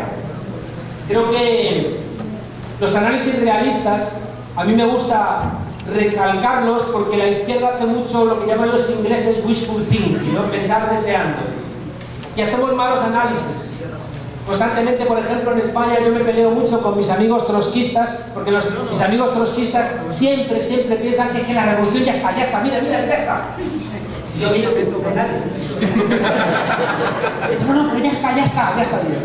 ¿Verdad que no, eh? Entonces, ese voluntarismo creo que no funciona. Igual que no funciona el hacer un mal análisis de la realidad confundiendo tu marco analítico con lo que está pasando. Hay un dibujante gráfico en España, el Roto, que para mí es el filósofo más importante de mi país, que dibujaba una pizarra llena de fórmulas matemáticas y un tipo con cara de loco con la bata blanca de los profesores, y había terminado de llenar la pizarra de fórmulas matemáticas y el tipo dice: y con esto queda matemáticamente demostrado que es imposible que ocurra lo que está ocurriendo. Tengo la sensación de que a veces en la izquierda ocurre eso. Gente que es incapaz de moverse un milímetro de su lectura porque no se parece a la realidad.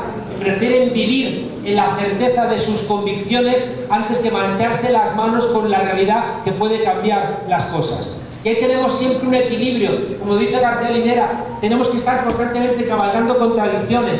No puede ser que te hagas un posibilista sin más. Es una de las discusiones que tenemos en Podemos, por ejemplo, ahora mismo, con mi compañero y amigo Errejón, donde en nombre del posibilismo renunciamos a nuestros valores. O hay gente que dice, en contra de cualquier posibilismo, vivo en mi 3% del voto, no quiero saber nada, porque duermo tranquilo, porque Marx me lo perdona cuando me acuesto. Hay que buscar algún tipo de equilibrio, ¿no?, entre esos dos elementos.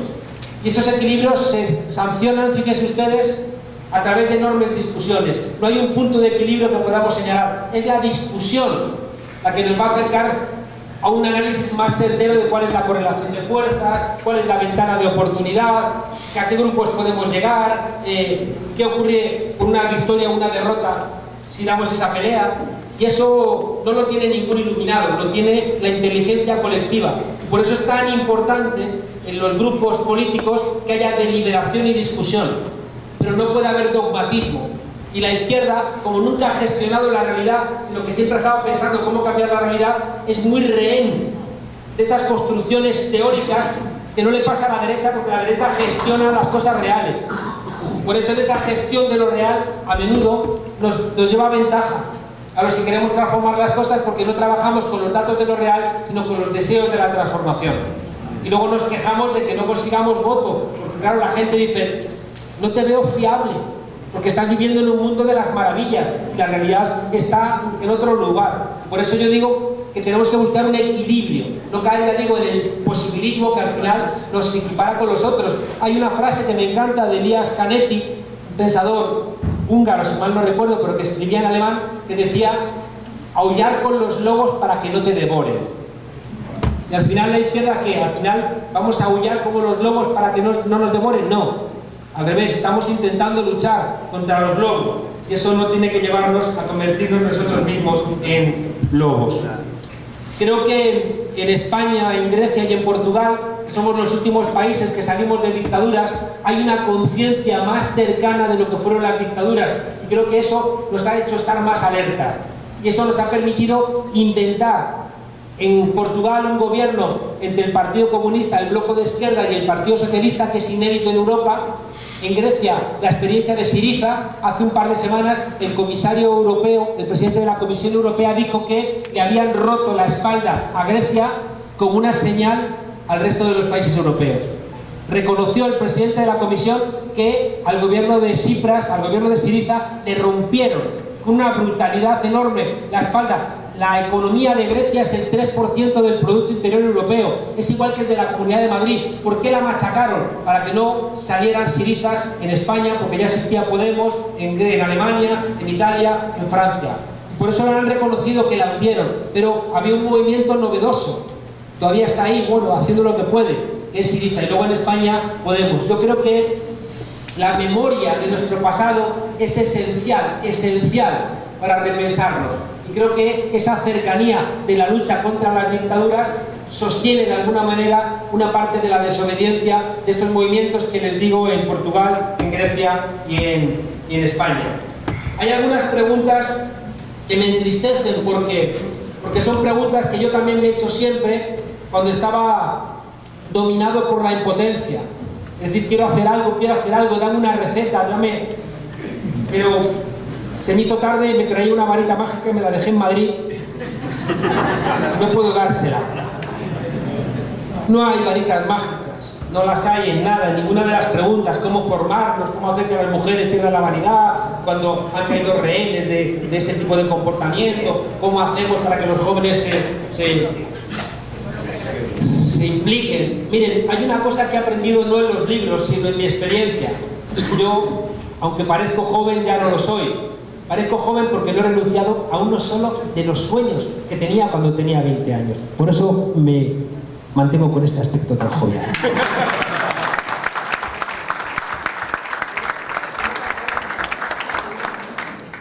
Miren, hay una cosa que he aprendido con la edad, y es que es muy difícil que seamos progresistas si no confiamos en los demás.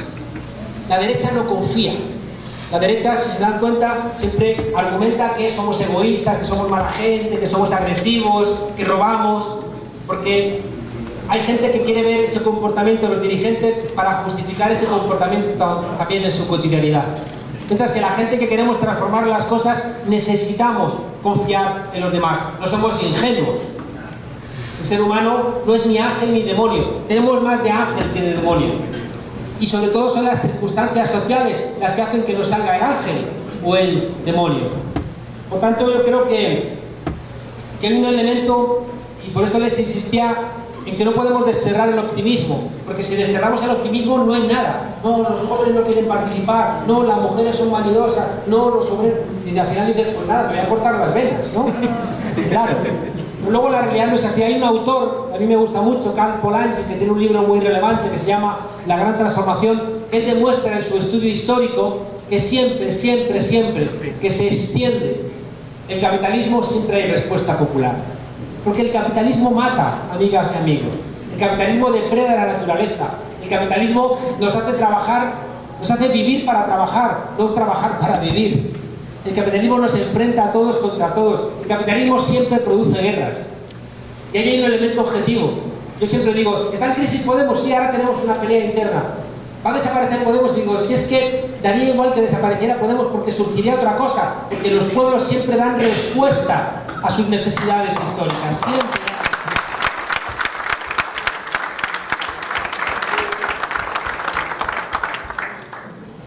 Claro que ellos constantemente insisten en controlar el conocimiento.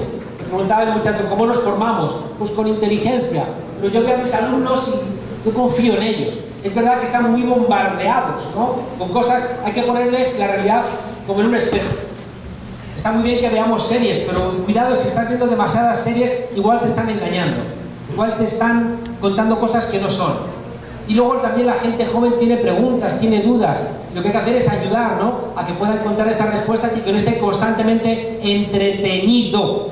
Me parece que es un poco lo que buscan, que estemos siempre entretenidos, no vaya a ser que pensemos.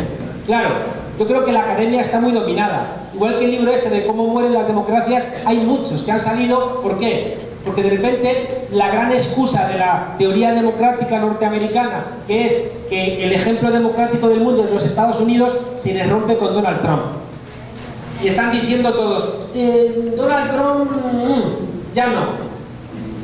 Y dices, Donald Trump deportó a más gente Obama que Trump. El muro con México lo empezó a construir Obama. Asesinatos los hacía Obama con sus drones. Es decir, cuidado, porque podemos embellecer realidades, pero que no se corresponden con la realidad. Yo creo que estos libros, que los traducimos y los leemos como si fuera un maná intelectual, son libros cargados de ideología.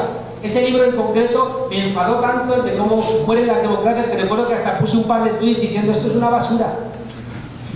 Es una basura porque son libros que lo que hacen es que el modelo norteamericano lo presentan como el ejemplo. Y dices, oye, ¿y las invasiones a América Latina? Oye, ¿y los 4 millones de latinos a los cuales no les dejáis votar? Oye, ¿y el 5% de población que está en la cárcel en Estados Unidos? Oye, ¿y las desigualdades? Todo eso no aparece. Los negros, por supuesto.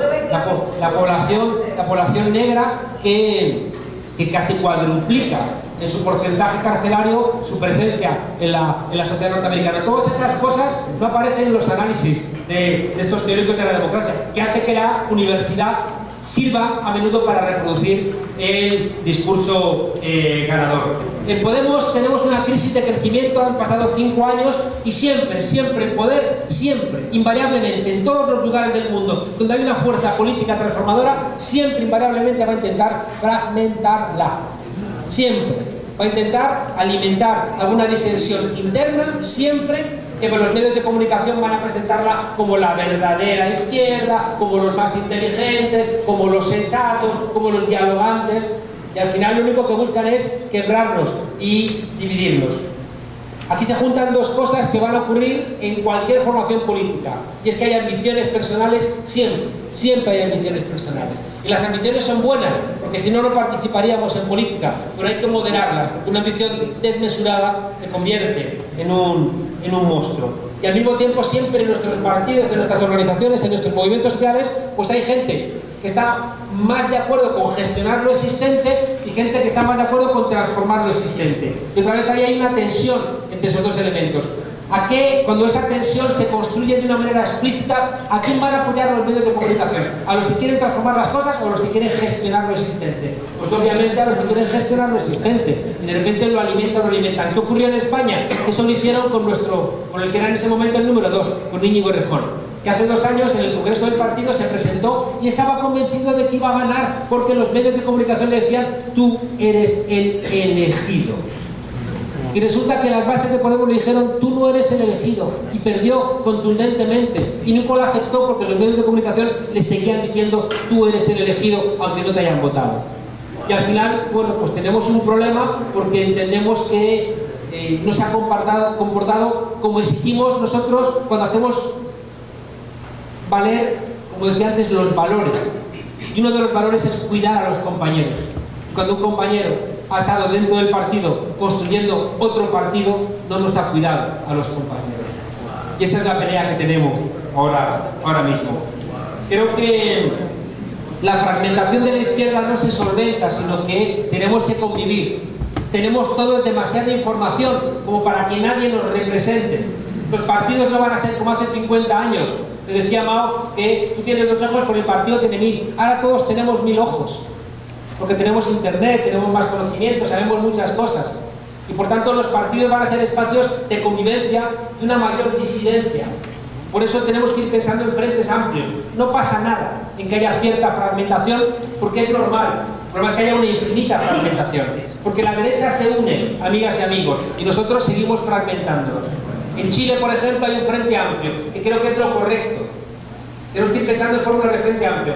Eran 14, ahora son 9. Eso es lo correcto. Claro que puede haber 9 partidos dentro de un frente amplio, y 10, y 15, puede haber incluso. Pero tenemos que darnos cuenta de que hay que primar también el diálogo, porque si no, fragmentados en 14, separados, nos van a ahorcar juntos. Termino. Yo no creo que vayan a invadir a Venezuela porque hay mucho pueblo en Venezuela. Hay mucho apoyo en Venezuela, está el ejército, como decía, está China, está Rusia. Luego he visto muchas veces que en Venezuela parece que todo va a explotar y luego el suflé baja otra vez. Yo creo que tiene que haber una solución dialogada, pero no veo ese espacio de la intervención porque creo que ni siquiera los propios pueblos lo van a aceptar. Pero no debemos ser ingenuos. Estados Unidos ha intervenido demasiadas veces como para que no contemplemos que es una posibilidad que siempre está ahí. Intervinieron en Honduras. sin ningún tipo de problema. Acompañaron el golpe contra Dilma Rousseff. Están formando a jueces en todo el continente para encarcelar a las personas que puedan plantearles críticas a su modelo. Por tanto, no tenemos ya derecho a ser ingenuos al respecto. Creo que el capitalismo en crisis en todos los lugares genera siempre un plan B que es autoritario. El fascismo es una de las respuestas del capitalismo en crisis. Pero también fue en los años 30 y en los años 70 salidas socialistas.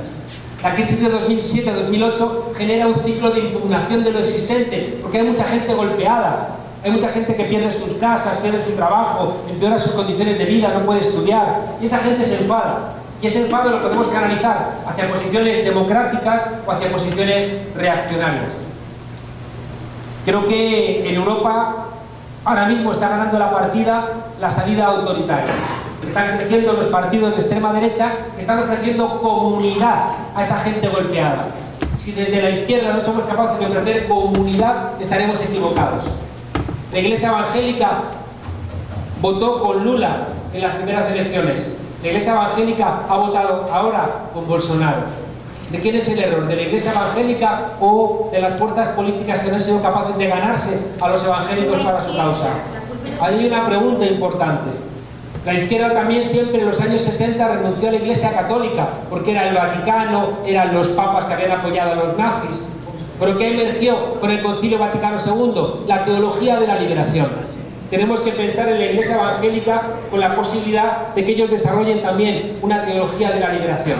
Porque si están con los pobres, yo ayer lo vi en el barrio de La Herrera, si están con los pobres tienen que apoyar las salidas políticas de los pobres, pero para eso no tenemos que despreciarlos, sino que tenemos que hablar con ellas y con ellos.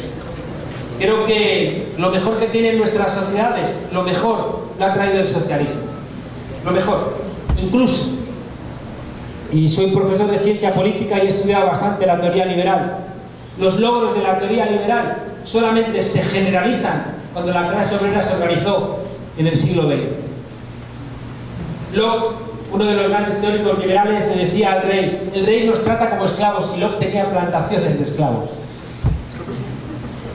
Las mujeres han empezado a votar en el siglo XX y la teoría liberal no veía a las mujeres como ciudadanas. Igual que no veía a los negros de Haití cuando se levantan en el 93 cantando la marsellesa, diciendo libertad, igualdad y fraternidad, y Franco dice: esto no es para los negros. Hasta que reacciona Robespierre y dice: sí, la revolución es también para los negros y para las mujeres, y le cortan la cabeza. Y hoy, Robespierre, hoy, no tiene una calle en París. No tiene una calle en París. No tiene una calle en París. Por tanto, si votamos es por la izquierda. Si hay seguridad social es por la izquierda. Si hay igualdad entre hombres y mujeres es por la izquierda. Si hay derechos para los inmigrantes es por la izquierda. Si hay educación y alfabetismo es por la izquierda. Por tanto, ese discurso de que la izquierda lo que hace es simplemente destruir la riqueza es un discurso interesado de los que quieren seguir manteniendo un sistema como el sistema capitalista, que lo que hace es depredar a los pueblos. Muchísimas gracias.